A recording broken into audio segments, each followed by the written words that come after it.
Today I'm going to make a couple loaves of sourdough bread, but I'm going to try something different. I'm going to add some rice to the bottom of my pan, make a layer, and then I'll put my parchment paper down on top of that and my bread in here.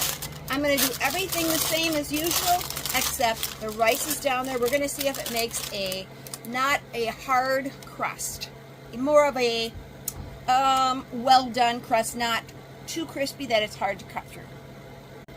And my bread has been in the refrigerator for 2 days.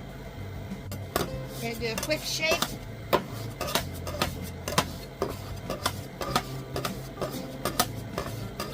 And with this sourdough, I only did one stretch and fold because I had a lot of things going on that day. So this is a totally different thing. Not really totally different. It's all made the same, except I didn't do 4 stretch and folds, really. And there we have it. One other thing, this is the 85% hydration recipe.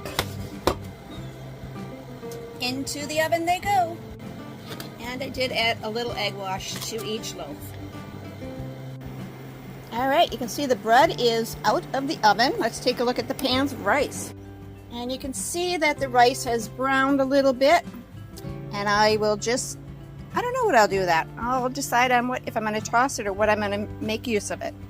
All right, so I removed the parchment paper. We're going to let these cool, and I did not create that on purpose. The way that I did the bottom of the bread, you can see it's a little crazy looking, and it looks a little soft. It's probably doughy in there. Next time I'll try to cook it a little bit longer. I'm having trouble with my oven keeping up temperature, so I'm going to have to get a new piece in there or a new oven. So that's that story. We'll cut into it and see what it looks like later. All right, I went ahead and cut the loaf of bread, and it's not too shabby. That dark yellow there is from the egg.